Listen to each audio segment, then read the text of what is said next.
ఆంధ్రప్రదేశ్లో తెలుగు చలనచిత్ర పరిశ్రమను ప్రోత్సహించేందుకు రాష్ట్ర ప్రభుత్వం పూర్తి స్థాయిలో సిద్ధమైంది. విజయవాడ వేదికగా జరిగిన వెండితెర ఓటీటీ అవార్డ్స్ 2025-26 కార్యక్రమంలో పాల్గొన్న సినిమాటోగ్రఫీ శాఖ మంత్రి కందుల దుర్గేష్ ఈ మేరకు కీలక ప్రకటన చేశారు. రాష్ట్రంలో చిత్రాల షూటింగ్లను ఎలాంటి రుసుములు లేకుండా అత్యంత సులభతరమైన సింగిల్ విండో విధానం ద్వారా మంజూరు చేయనున్నట్లు ఆయన వెల్లడించారు.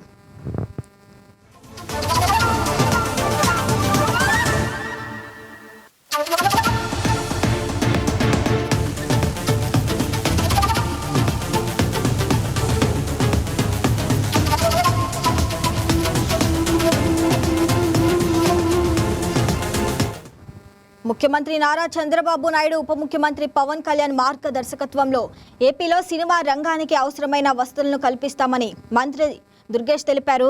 హైదరాబాద్తో సమానంగా విజయవాడను కూడా చలనచిత్ర మరియు సాంస్కృతిక కార్యకలాపాలకు ప్రధాన హబ్గా మార్చడమే ప్రభుత్వ ధ్యేయమని స్పష్టం చేశారు. అలాగే చిత్ర పరిశ్రమకు అవసరమైన డబ్బింగ్, రీ రికార్డింగ్ థియేటర్ల వంటి మౌలిక వసతులను సమకూర్చే పెట్టుబడిదారులకు ప్రభుత్వ పరంగా పూర్తి సహకారం ఉంటుందని హామీ ఇచ్చారు.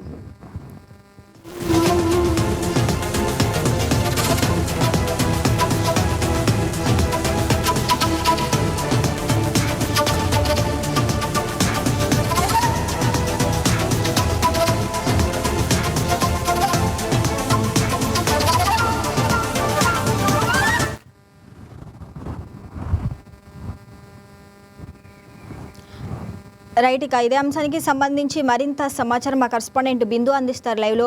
బిందు, చెప్పండి, ఏపీలో ఇక షూటింగ్స్కి ఎలాంటి రుసుము చెల్లించకుండా ఫ్రీ షూటింగ్స్ అని కందుల దుర్గేష్ అయితే కీలక ప్రకటన చేశారు. దాని గురించి అప్డేట్స్ ఏంటి? రైట్ శ్రావణి, ఆంధ్రప్రదేశ్లో సినీ రంగాన్ని ముందుకు తీసుకెళ్లే విధంగా సంచలనమైన కీలకమైన నిర్ణయాలు తీసుకున్నారు. ఆంధ్రప్రదేశ్లో సినీ టూరిజంని పెంపొందించేలాగా సినిమా షూటింగ్లన్నింటికి కూడా ఆంధ్రప్రదేశ్లో ఉచిత అనుమతులు మంజూరు చేశారు. ఆంధ్రప్రదేశ్ రాష్ట్ర మంత్రి కందుల దుర్గేష్ ఆధ్వర్యంలో అయితే టూరిజం శాఖ నడుస్తుంది. అయితే ఈ టూరిజంకి సంబంధించి ముఖ్యంగా సినీ రంగాన్ని అభివృద్ధి దశలో పయనించేటట్టయితే ఇటువంటి కీలక నిర్ణయాలు తీసుకున్నారు. ముఖ్యమంత్రి నారా చంద్రబాబు నాయుడు మరియు ఉప ముఖ్యమంత్రి పవన్ కళ్యాణ్ నేతృత్వంలో అయితే ఇటువంటి కీలక నిర్ణయాలు తీసుకున్నారని చెప్పుకోవచ్చు. ఆంధ్రప్రదేశ్లో పలు ప్రదేశాలు, ముఖ్యమైన ప్రదేశాలు ఉన్నాయి.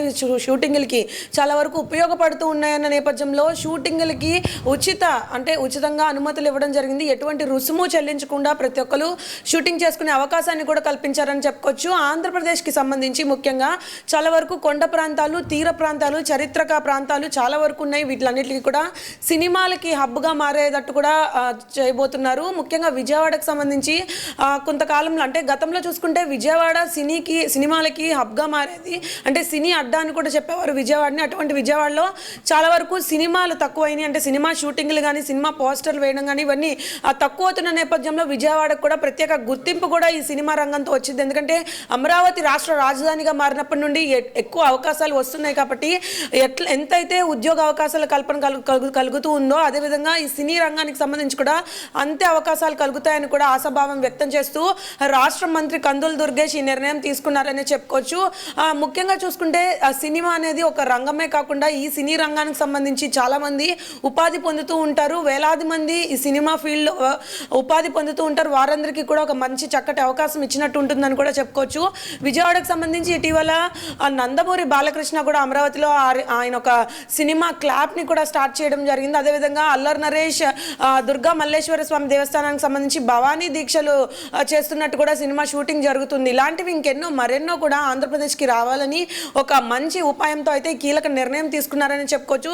అంటే టూరిజంని అభివృద్ధి చేసే దిశలో సినీ టూరిజంని కూడా, అంటే సినీ టూరిజంకి సంబంధించి ఎంటర్టైన్మెంట్ కూడా అభివృద్ధి చేయాలని చెప్పి ఇట్లాంటి కీలక నిర్ణయం తీసుకున్నారు. సినిమాలే కాకుండా ఇటీవల యువత షార్ట్ ఫిలిమ్స్ మరియు వెబ్ సిరీస్ కూడా చేస్తూ ఉన్నారు. దీన్ని కూడా పెంపొందించేటట్టు కూడా అన్ని మౌలిక సదుపాయాలు చేస్తామని కందుల దుర్గేష్ చెప్పారు. అదేవిధంగా సినిమా షూటింగ్లకు సంబంధించి ఎవరైతే ఆంధ్రప్రదేశ్లో సినిమా షూటింగ్లకు వస్తారో వారందరికీ సంబంధించి రికార్డింగ్లు కానీ, వాయిస్ ఓవర్స్, ఎడిటింగ్ ప్రతి ఒక్క మౌలిక సదుపాయాన్ని కూడా ఆంధ్రప్రదేశ్ ప్రభుత్వం ఇవ్వడానికి సిద్ధంగా ఉంది. సినిమా షూటింగ్లకి అయితే ఇక్కడ ఉచితంగా అయితే ఇస్తున్నామని కూడా చెప్పడం జరిగింది. శ్రావణి.